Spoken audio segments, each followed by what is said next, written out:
ये आंसू बहा के मत दिखा। हाँ, क्या भरोसा, तू खुद सोई हो उसके साथ जाकर, और जब मन भर गया और लगा कि मुझे तेरे इस रिश्ते के बारे में पता चल जाएगा तो नाटक कर रही है। कैसे आदमी आप, मेरे साथ इतना सब गलत हुआ और मुझ पे लांछन लगा रहे। तो तेरी क्या आरती उतारूं मैं? चुप करके बैठ जा। और है ना, तू जानती है ना वो कितना पावरफुल आदमी है, कुछ नहीं कर सकती तू उसका। मैं चुप नहीं रहने वाली, चाहे आप मेरा साथ दे या ना दे, मैं इंसाफ लेके रहूंगी। तुम्हारा रेप हुआ 16 फ़रवरी को, तुम पुलिस स्टेशन पहुंची 18 फरवरी को। 2 दिन क्यों चुप रही कविता? मैं बहुत डर गई थी मैडम, मुझे लगा कि मेरे पति मेरे साथ थाने चलेंगे, लेकिन वो तुम्हारा रेप होने के 2 दिन बाद तुम्हारा मेडिकल हुआ था ना, तो इसीलिए शायद मेडिकल रिपोर्ट में रेप कंफर्म नहीं हुआ होगा।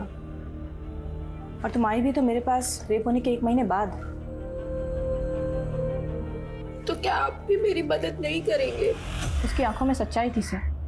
ये केस मेरे लिए भी काफी मुश्किल था, पर मैंने तय कर लिया था कि मैं कविता का केस लड़ूंगी।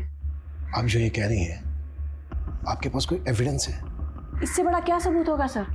जब से मैंने कविता का केस लिया मुझे धमकियां मिल रही हैं।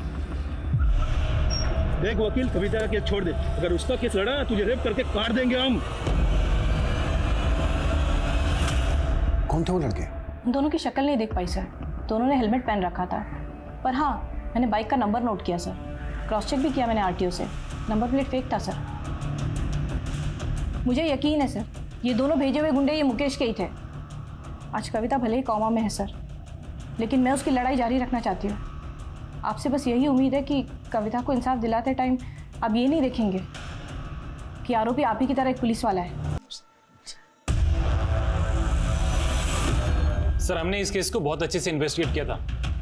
कविता के आरोपों में कोई सच्चाई नहीं थी, सरासर झूठ बोल रही थी वो। कहीं ऐसा तो नहीं है कि तुम कांस्टेबल मुकेश को बचा रहे हो? सर, मैं किसी को नहीं बचा रहा हूँ। हाँ, मुझे अभी पता चला है कि कविता के साथ गैंग रेप हुआ है। I am sorry for that. लेकिन ये साबित नहीं हुआ था कि मुकेश ने कविता का रेप किया था, बल्कि उसके पति ने भी उसके खिलाफ गवाही दी थी। क्या है ना साहब, मेरी बीवी हमारी बेटी को अंग्रेजी मीडियम में भेजना चाहती, तो इसलिए ज्यादा से ज्यादा पैसा जुटाने में लगी रहती है साहब। मतलब असल में कोई रेप नहीं हुआ उसके साथ? वो बोल तो रही है उसका रेप हुआ है, पर मुझे नहीं लगता। सर, जब कविता का हस्बैंड ही उस पर डाउट कर रहा था, हम भरोसा कैसे करते?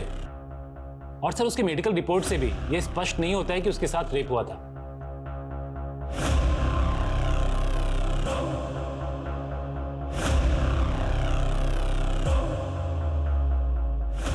नहीं सर, ऐसा नहीं है जैसा आप कह रहे हैं। सर, दरअसल क्या है कि कविता की बेटी ने हमारे घर में एक कीमती सामान तोड़ दिया।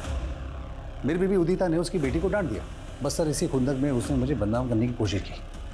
लेकिन उसके पति ने तो स्टेटमेंट दिया है कि वो ये सब करके तुमसे पैसा वसूल करना चाहती थी।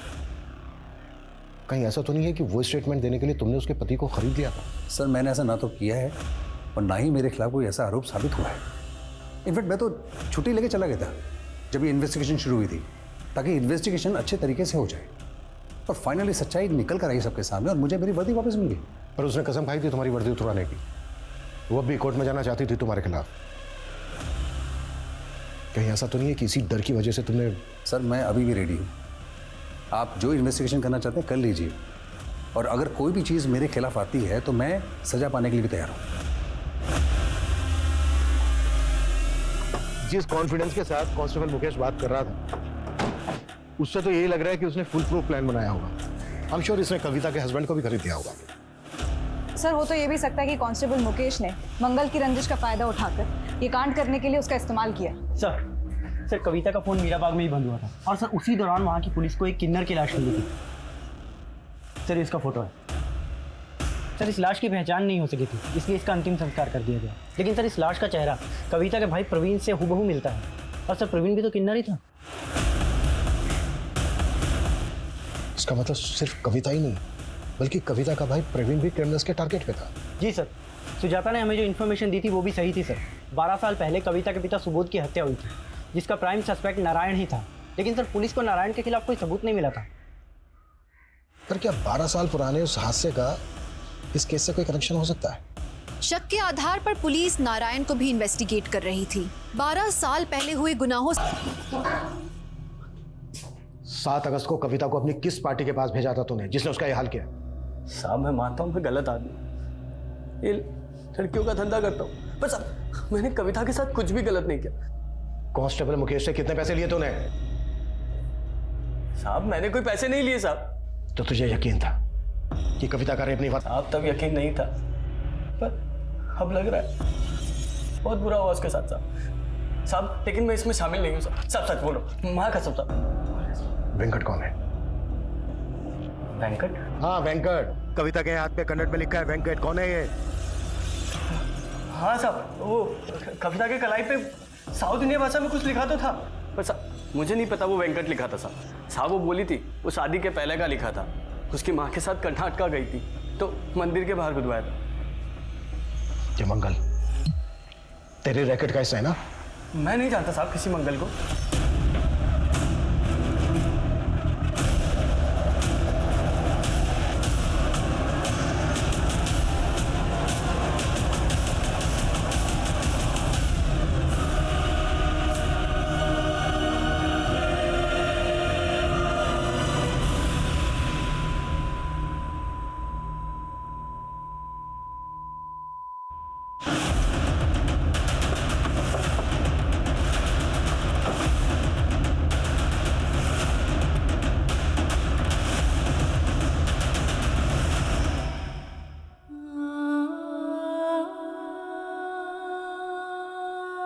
सर मेरा फ़ोन आया था सर, मैं बस 2 मिनट के लिए बाहर गया था, इतने में समझ नहीं आ रहा है कौन अंदर गया। तुम्हारे इस फोन और 2 मिनट के चक्कर में एक इंसान की जान चली गई। सीसीटीवी फुटेज निकलो। सर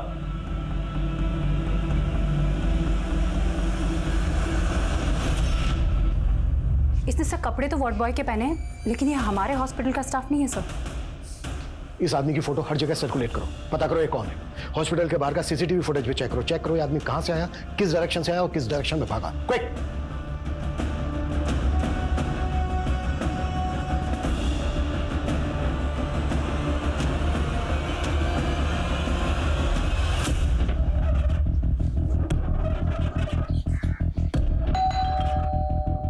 सर फोन ट्रेस हो गया है, इसकी लोकेशन।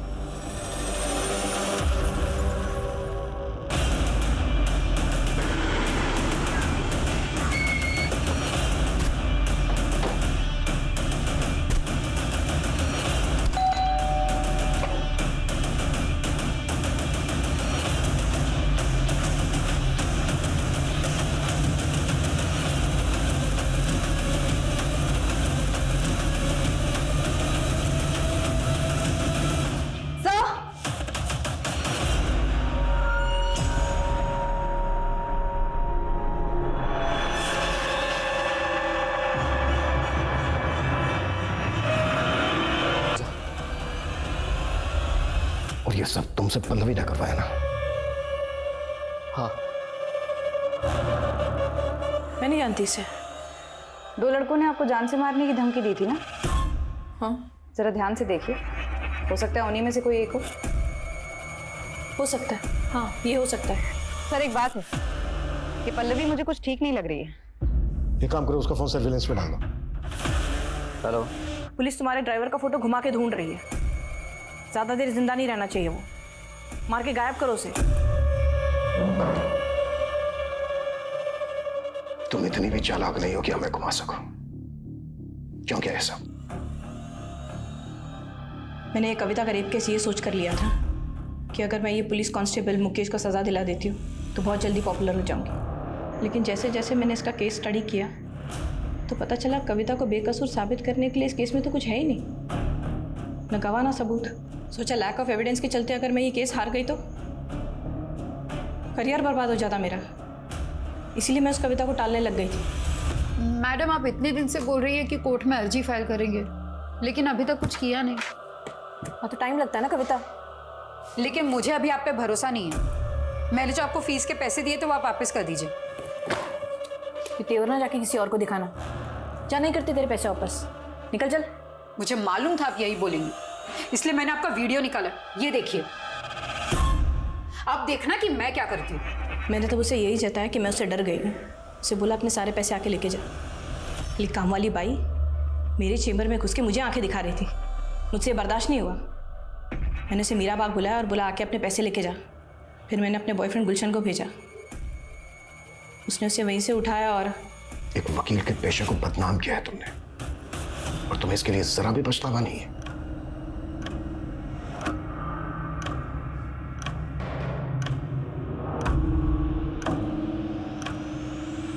करो और लड़की की पहचान पता करने की कोशिश करो। सर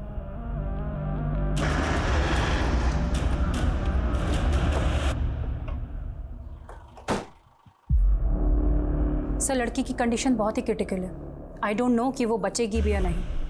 बहुत तभी तो इतनी बुरी हालत होने के बावजूद खुद को 200 मीटर ड्रैग करते हुए रोड तक आ गई। लेकिन एक बात समझ में नहीं आ रही है, क्रिमिनल्स ने उसको इतना टॉर्चर किया, फिर उसको जिंदा क्यों छोड़ दिया होगा?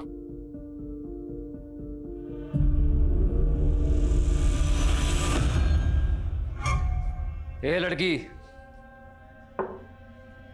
ए चल निकल, छोड़ दिया तुझे, जा जा।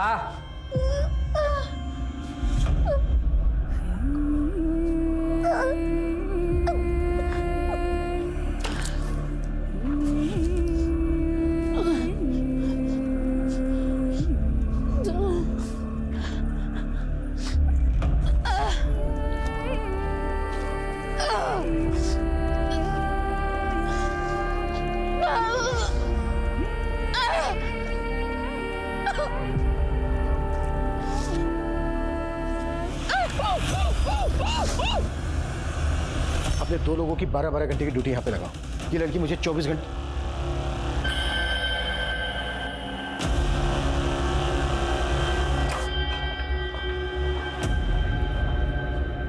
सिस्टर, इनका हाथ ऐसे ऐसे सीधा करना है। राकेश, फोटो लो।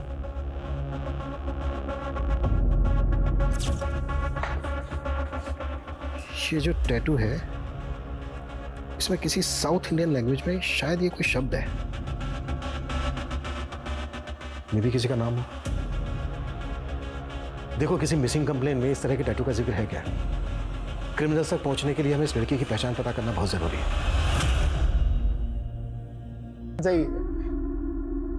अब इस उम्र में तुझे विधवा कर दिया, ऊपर से 2 बच्चों का भार। उसे तू ना चिंता मत कर, हम सब सही कर देंगे। तू ही पहुंचाया हमें इस हाल में, लेकिन तेरे इरादे हम कभी कामयाब नहीं होने देंगे। ये रस्सी डल गई, इसकी ऐंठन खत्म नहीं हो रही। तो रुक, अभी बताता हूं तुझे मैं।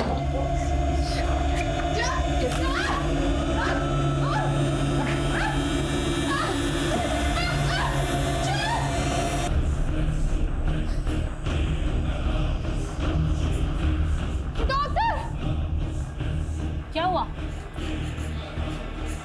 तुम इंजेक्शन रेडी करो फटाफट।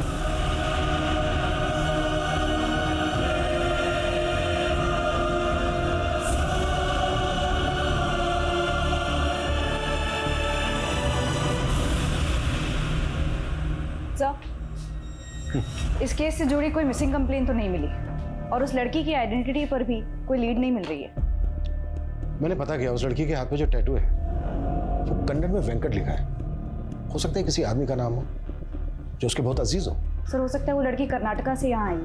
मानसी, एक काम करो, उस लड़की की फोटोग्राफ साउथ इंडिया के पुलिस हेडक्वार्टर्स में सर्कुलेट करो।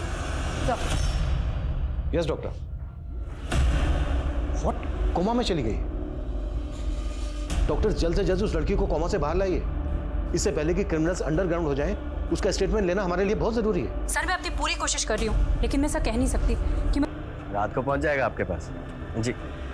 साहब, हमारा भी ख्याल रखिएगा। सर, कविता का फोन 7 अगस्त को मीरा बाग में स्विच ऑफ हुआ, और कविता हमें 11 अगस्त को डीवी कॉलोनी की बैक रोड पर मिली। डॉक्टर का कहना है कि कविता के साथ कई दिन तक गैंगरेप किया गया है। पॉसिबल है 7 अगस्त से लेकर 11 अगस्त तक लगातार कविता को टॉर्चर किया जा रहा हो। अच्छा, कविता के कॉल रिकॉर्ड्स में कविता के पति संपत, उसके भाई प्रवीण और वेंकट के नंबर मिले क्या? इनके नंबर्स तो नहीं मिले, लेकिन सुजाता का नंबर मिला है। सुजाता, ये कविता के भाई प्रवीण की वाइफ? Yes sir. सर, ये नंबर पुरानी बस्ती मोहल्ला नीमसराय के एड्रेस पे रजिस्टर्ड है। एक और बात सर, सुजाता का नंबर 7 अगस्त को मीराबाग में स्विच ऑफ हुआ और अभी तक बंद है। सुजाता और कविता का फोन एक साथ एक लोकेशन पे स्विच ऑफ होना, ये कोइंसिडेंस नहीं हो सकता। सुजाता से अच्छे से पूछताछ करनी होगी। और रियाना, पॉसिबल है ये संपत कविता के साथ इन 4 महीने से फोन कांटेक्ट में ना हो। कविता के 4 महीने पहले के कॉल रिकॉर्ड निकलवाओ, उसमें शायद हमें संपत, प्रवीण और वेंकट के नंबर मिल जाए। सर,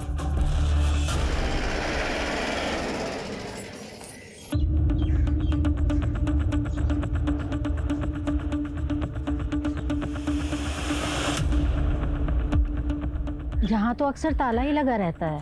सुजाता बहुत कम ही रहती है यहाँ पे। और उसका पति परवीन, वो नहीं रहता यहाँ पे? उसका तो कोई पति है ही नहीं। पति नहीं है? हमें तो पता चला कि ये उसका पति है। इसे तो कभी नहीं देखा यहाँ पे। और ये कविता नाम है इसका? इसे भी नहीं देखा। सुजाता की फैमिली में और कौन कौन है? उसकी कोई फैमिली नहीं है, वो अकेले ही रहती है। और जब भी आती है तो नए नए आदमी आते जाते रहते हैं। हमने तो सुना है वो धंधा करती है। What? सुजाता एक प्रोस्टिट्यूट है? कविता और सुजाता का फोन एक साथ 7 अगस्त को मीराबाग में स्विच ऑफ हुआ था। मैंने कहा था ना, ये कोइंसिडेंस नहीं हो सकता। सुजाता इस वक्त हमारी प्राइम सस्पेक्ट है। हमें सुजाता और प्रवीण दोनों को ढूंढना होगा। और थोड़ा देना, बाद में दूंगा भाई। अरे मंगल मांग रहा है। समझा दे। देख पुलिस, अबे भाग।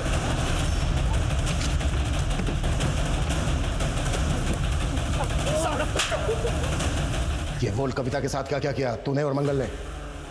अब मैंने कुछ नहीं किया कविता के साथ। वो मंगल ने कुछ किया होगा तो मुझे नहीं पता सर। मंगल का है? मैं नहीं जानता सर मंगल का है। जब तक ये मंगल का पता ना बता दे कुटफ साले को। साहब मैं नहीं पता साहब। सर, स्कॉच सर्विसेज के एक वेब पोर्टल पर सुजाता का फोटो मिला, ये देखिए। बुक करो इसे और ट्रैप करो। संपत के बारे में कुछ पता चला? सर, उसके झारखंड वाले घर में भी ताला लगा हुआ है। झारखंड पुलिस से पूछा तो पता चला कि संपत दिल्ली के किसी बार में वेटर है, लेकिन कौन से बार में ये नहीं मालूम चला। तो मालूम करो संपत क्यों और किस मकसद से गायब है। कहीं ऐसा तो नहीं है कि वो इस केस का राजदार है?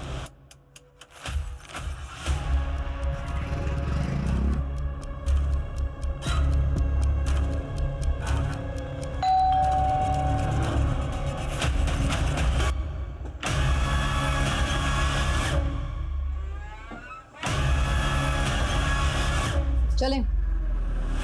नहीं सर, आप जिस नंबर की बात कर रहे हैं वो मैं नहीं इस्तेमाल करती थी। वो तो कविता का भाई प्रवीण इस्तेमाल करता था सर। तो प्रवीण कहाँ है? सर मुझे नहीं पता कहाँ है वो। देखो, हमें पता चला है कि तुम प्रवीण की वाइफ हो। हम तो सिर्फ अच्छे दोस्त थे, और प्रवीण तो किसी का पति बन ही नहीं सकता। क्यों? सर वो नामर्द है सर। प्रवीण नामर्द है? मैं झूठ नहीं बोल रही हूँ सर। इसीलिए तो वो सबसे अपनी पहचान छुपाता रहता था। लेकिन वो शुरू से ऐसा नहीं था सर, उसे नामर्द बना दिया गया था। मतलब?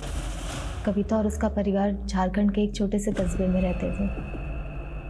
वहाँ पे ज़मीन के विवाद में कोई नारायण था। जब उसकी माँ गुजर गई और कविता की भी शादी हो गई, उसके बाद तो प्रवीण और भी अकेला हो गया था। लेकिन मैंने एक सच्चे दोस्त के नाते उससे मिलना बंद नहीं किया। वो तो कविता की बेटी और उसके पति को भी अपनी सच्चाई नहीं बताया। उन्हें यही लगता है कि मैं उसकी बीवी हूँ। लेकिन तुमने अभी तक ये नहीं बताया कि प्रवीण कहाँ है। सर कई महीनों से मैं प्रवीण से नहीं मिली हूँ। कविता का पति कहाँ है अब? इस बारे में मुझे नहीं पता सर। कविता कौन से गांव की रहने वाली है? गोदा गांव के रहने वाले हैं वो लोग। कविता के हाथ में यहाँ टैटू है एक, जिसमें कन्नड़ में लिखा है वेंकट। ये वेंकट कौन है? मुझे नहीं पता सर।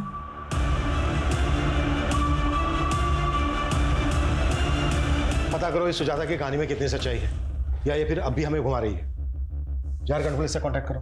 सर पल्लवी नाम की एक लॉयर है, कविता के बारे में कुछ बात करना चाहती है। पल्लवी?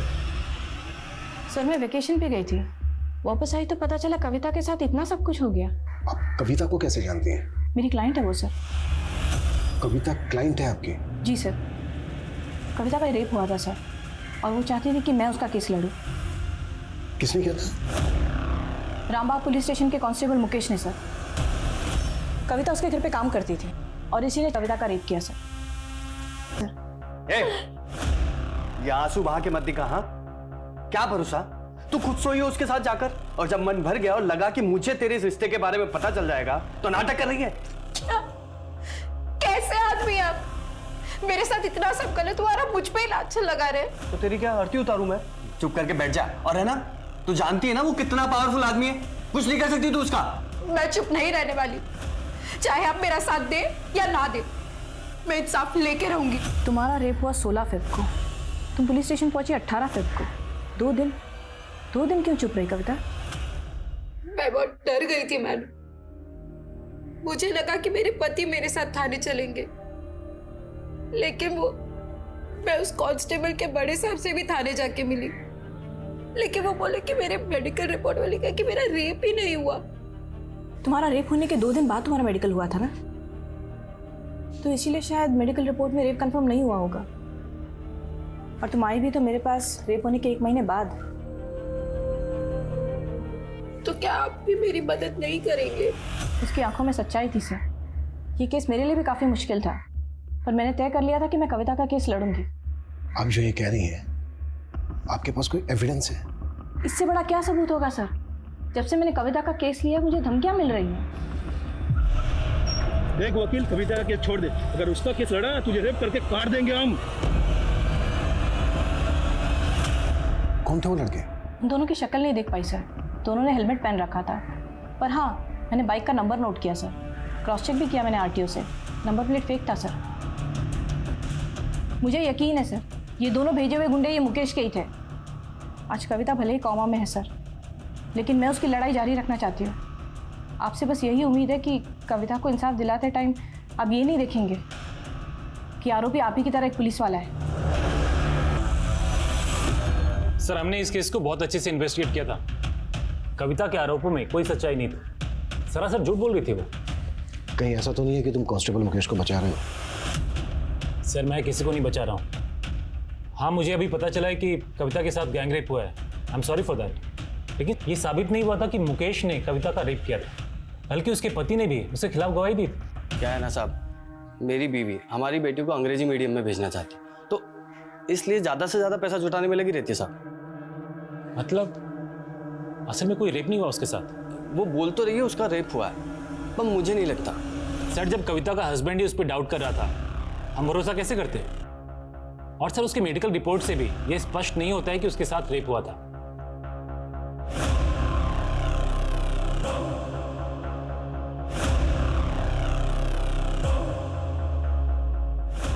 नहीं सर, ऐसा नहीं है जैसा आप कह रहे हैं। सर, दरअसल क्या है कि कविता की बेटी ने हमारे घर में एक कीमती सामान तोड़ दिया।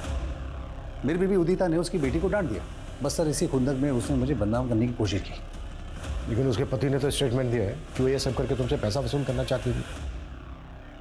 कहीं ऐसा तो नहीं है कि वो स्टेटमेंट देने के लिए तुमने उसके पति को खरीद लिया था? सर, मैंने ऐसा ना तो किया है और ना ही मेरे खिलाफ कोई ऐसा आरोप साबित हुआ है। इनफैक्ट मैं तो छुट्टी लेके चला गया था जब ये इन्वेस्टिगेशन शुरू हुई थी, ताकि इन्वेस्टिगेशन अच्छे तरीके से हो जाए। और फाइनली सच्चाई निकल कर आई सबके सामने और मुझे मेरी वर्दी वापस मिल गई। पर उसने कसम खाई थी तुम्हारी वर्दी उतरवाने की। वो अब भी कोर्ट में जाना चाहती थी तुम्हारे खिलाफ। कहीं ऐसा तो नहीं है कि इसी डर की वजह से तुमने? सर, मैं अभी भी रेडी हूँ। आप जो इन्वेस्टिगेशन करना चाहते हैं कर लीजिए, और अगर कोई भी चीज़ मेरे खिलाफ आती है तो मैं सजा पाने के लिए भी तैयार हूँ। जिस कॉन्फिडेंस के साथ कांस्टेबल मुकेश बात कर रहा था, उससे तो यही लग रहा है कि उसने फुल प्रूफ प्लान बनाया होगा। आई एम श्योर इसने कविता के हस्बैंड को भी खरीद दिया होगा। सर, हो तो ये भी सकता है कि कांस्टेबल मुकेश ने मंगल की रंजिश का फायदा उठाकर ये कांड करने के लिए उसका इस्तेमाल किया। सर, कविता का फ़ोन मीरा बाग में ही बंद हुआ था, और सर उसी दौरान वहाँ की पुलिस को एक किन्नर की लाश मिली थी। सर, अंतिम संस्कार कर दिया गया, लेकिन सर इस लाश का चेहरा कविता के भाई प्रवीण से हूबहू मिलता है। और सर, प्रवीण भी तो किन्नर ही था। इसका मतलब सिर्फ कविता ही नहीं, बल्कि कविता का भाई प्रवीण भी क्रिमिनल्स के टारगेट पे था। जी सर, सुजाता ने हमें जो इन्फॉर्मेशन दी थी वो भी सही थी सर। 12 साल पहले कविता के पिता सुबोध की हत्या हुई थी, जिसका प्राइम सस्पेक्ट नारायण ही था। लेकिन सर, पुलिस को नारायण के खिलाफ कोई सबूत नहीं मिला था। पर क्या 12 साल पुराने उस हादसे का इस केस से कोई कनेक्शन हो सकता है? शक के आधार पर पुलिस नारायण को भी इन्वेस्टिगेट कर रही थी। 12 साल पहले हुए गुनाहों से ज्यादा उसने मौजूदा वक्त में बर्बरता देखी। जिंदगी के अलग अलग पड़ावों में